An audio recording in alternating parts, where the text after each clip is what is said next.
বুঝলাম না তো কারা আপনারা ভিতরে কে? জাতীয় সংসদের নারী সংসদ সদস্যদের পোশাক ও ব্যক্তিগত স্বাধীনতা নিয়ে আপত্তিকর মন্তব্য করে তীব্র সমালোচনার মুখে পড়েছেন কুমিল্লার ৬ আসনের MP Monirul Haque Chowdhury. ১৪ June budget আলোচনায় অংশ নিয়ে তিনি নারী এমপিদের পোশাক ও পর্দা প্রসঙ্গে বিতর্কিত মন্তব্য করলে সরকারি ও বিরোধী উভয় পক্ষের সদস্যরা ক্ষোভে ফেটে পড়েন। বললাম যে তার ভাই ভাবি কই? কয়ে যে এই যে আপনি যে বদলাই আনেন না, এটা কেমনে বুঝবো? ত্রয়োদশ জাতীয় সংসদের দ্বিতীয় ও প্রথম বাজেট অধিবেশনের ষষ্ঠ দিনে বাজেট আলোচনায় অংশ নিয়ে মনিরুল হক চৌধুরী প্রথমে জামাত ইসলামীর সমালোচনা করেন। এক পর্যায়ে তিনি ২০০৪ সালে একটি পারিবারিক অনুষ্ঠানের প্রসঙ্গ টেনে নারী সংসদ সদস্যদের পোশাক ও পর্দা নিয়ে মন্তব্য করেন। এতে সরকারি ও বিরোধী উভয় পক্ষের সদস্যরা তীব্র প্রতিবাদ জানালে অধিবেশন কক্ষে বিশৃঙ্খলা দেখা দেয়।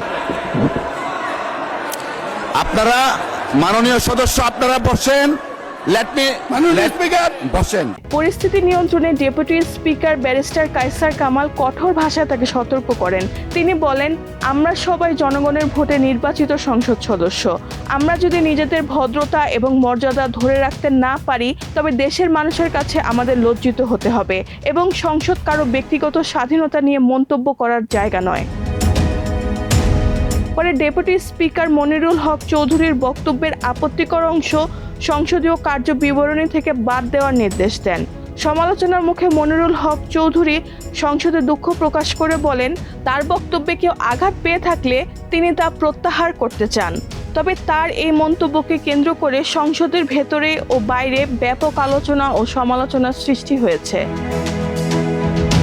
রেহানা বেগম, প্রজন্ম ২৪।